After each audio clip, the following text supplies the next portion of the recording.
बेटा अब हम यहाँ पढ़ेंगे आपका मोल फ्रैक्शन। क्या पढ़ेंगे हम? मोल फ्रैक्शन यानी मोल प्रवाह जिसे हम 1 से डिनोट करते हैं। बेटा आप देखते हो जो सॉल्यूशन होता है उसमें सॉलिड और क्या होते हैं, सॉल्वेंट होते हैं, विलेय और विलायक होते हैं। तो उसमें विलेय के मोलों की संख्या और विलायक के मोलों की जो संख्या होती है वही आपके मोल प्रवाह का हमें आंसर होता है कि मोल प्रवाह क्या होगा। तो हम मोल प्रवाह कैसे निकालते हैं, उनमें उपस्थित विलेय और विलायक की संख्या आपको निकालना है।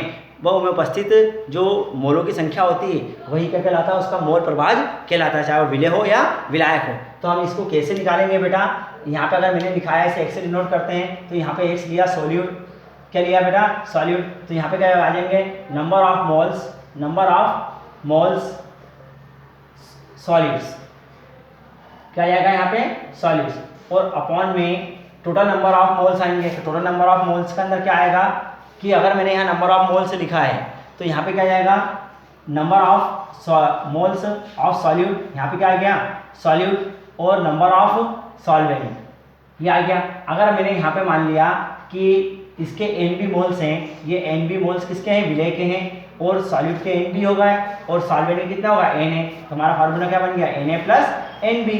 इसी प्रकार से बेटा अगर मैं यहाँ पे देखूँ, अगर सॉल्वेंट का निकालूँ SOLVENT, यहाँ पे सॉल्वेंट होगा तो सॉल्वेंट का क्या है? Na/Na + NB। ये बहुत इंपॉर्टेंट है, राउल्ट लॉ और हेनरी लॉ के अंदर हमारे को ये बहुत यूजफुल है। बहुत अच्छी तरह से आपको जब ये चीज़ समझ में आ जाएगी कि मोल फ्रैक्शन क्या होता है तो आपका हेनरी लॉ और राउल्ट्स लॉ में बहुत ये आपके उपयोगी होते हैं। ठीक है, अब Na/Na + NB ये हो गया। अब हमारे को ये ध्यान रखना है बेटा हमेशा, जो बहुत राउल्ट के नियम में भी आता है कि सॉलिड और सॉल्वेंट जो ये मोल्स आए हैं आपके, इनका हमेशा जो सम होता है वो 1 के बराबर होता है। किसके बराबर होता है? यानी x सॉल्यूट प्लस x क्या आएगा? सॉल्वेंट यानी विलायक इक्वल टू 1। ये हमेशा गांठ बांध के रखना आपके बाद में बहुत इंपॉर्टेंट है। ठीक है, ये आता है। अब उसके बाद में हम देखते हैं ppm, पार्ट्स पर मिलियन।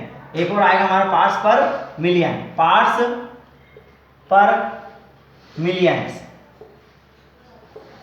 इसका मतलब क्या होता है बेटा? पार्ट्स पर मिलियन यानी क्या होता है? पार्ट्स पर मिलियन हम बहुत कम किस प्रकार से होगा? क्या है, आपके घर है, अभी आपके यहाँ पे चल रहा है कि शादी ब्याह कुछ भी नहीं हो रहे हैं, कोई त्यौहार भी कैसे में जा रहा है, लॉकडाउन में ही जा रहा है बेटा, परंतु आपके मन में मर्जी आई, मम्मी से बोला क्या है हमें तो खीर बनानी है, चलो खीर बना लेते हैं। तो खीर के लिए हमें क्या चाहिए बेटा? क्या चाहिए? पानी बनती है। हाँ रश्मि, हाँ दूध में, शाबाश। तो दूध लिया तो दूध क्या हो गया? हमारा सॉल्वेंट हो गया। और उसके अंदर जो हम शक्कर और जो शुगर और चावल डिजोल्व करते हैं वो क्या हो गया? हमारे लिए क्या हो गया? सॉलिड हो गया। परंतु हम जब उसके अंदर और चीज़ मिलाते हैं, चाहे इलायची हो, है किशमिश हो, ठीक है, चिरौंजी के जो दाने होते हैं उनको मिलाते हैं, तो ये क्या एकदम इकट्ठी थोड़ी डाल देते हैं, ज़रा सी डाली जाती है, इलायची भी होगी तो एक ज़रा सी डाली जाएगी।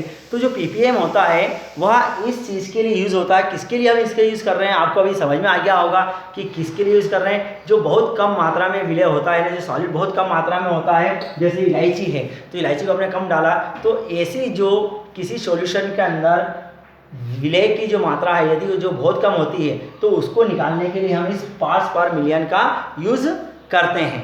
ठीक है बेटा, पार्ट्स पर मिलियन का यूज़ करते हैं। अब इसको काय में यूज़ किया जाता है? किन चीज़ के लिए यूज़ किया जाता है? जिसमें हमेशा जो किसमें भूलती, वैसे तो हर एक में ही होता है, निकाल सकते हैं, परंतु मेन होता है वेट अपॉन वी यानी भार और आयतन, या हम उसको मैंने पहले भी दिखाया था आपको, मास और आयतन प्रतिशत। तो हम इस प्रकार से निकाल सकते हैं, द्रव्यमान बटे आयतन प्रतिशत से। और सेकंड क्या होगा? आयतन अपॉन आयतन प्रतिशत, इससे हम इसको निकाल सकते हैं। तो आपको अगर ये आता है, मास द्रव्यमान प्रतिशत आता है कि कितने आयतन में कितने मोल उसके गुले में, वह इसकी परिभाषा भी हो जाएगी, होती है। तो अगर हम यहाँ पर अगर मेरे को सॉल्यूट का निकालना है ppm, यहाँ क्या निकालना है? सॉल्यूट का निकालना है। क्या निकालना बेटा? सॉलिड का ppm का पार्ट्स अगर आपको निकालना है सॉलिड के लिए कि इसका ppm निकालो पार्ट्स प्रति मिलियन, तो अमाउंट ऑफ सॉलिड आ जाएगा यहाँ, अमाउंट ऑफ सॉलिड्स अपॉन में क्या आ जाएगा बेटा पास में? बतलाओ, total amount of solution, total amount of solution इस प्रकार से हम अब क्या आएगा, वहाँ पे तो 100 होता था यहाँ प्रतिशत, परंतु यहाँ पे पार्ट्स पर बिलियन, बिलियन यानी 10⁶, यानी कितना हो गया 10 लाख, यानी 10 लाख 10⁶ हम उसको क्या मानते हैं, 1 मिलियन माना जाता है। ठीक है, अब बेटा ये तो हो गया, परंतु एक चीज़ मैं आपको और बता दूं कि एक इम्पोर्टेंट है कि इफेक्ट ऑफ टेम्परेचर, जितने भी आज मैंने पढ़ाई आपको, मोलर था, नॉर्मल था, फॉर्मल था, ठीक है, अगर जो मैंने इस चीज़ को पढ़ाया है, अगर आप इसमें आप देखोगे कौन कौन इससे इफेक्ट होता है और कौन नहीं इफेक्ट होता है, किससे, इफेक्ट ऑफ टेम्परेचर, बड़ा इंपॉर्टेंट है ये कि आगे भी आपको वर्क देगा। जैसे अपन ने फर्स्ट लिया था मोलरिटी, क्या ली थी आपने, मोलरिटी, ठीक है बेटा, आपने क्या लिया था, मोलरिटी, नॉर्मलिटी, फिर मोलरिटी, मोलरिटी यानी नॉर्मल ये हो गई थी, फिर फॉर्मेलिटी,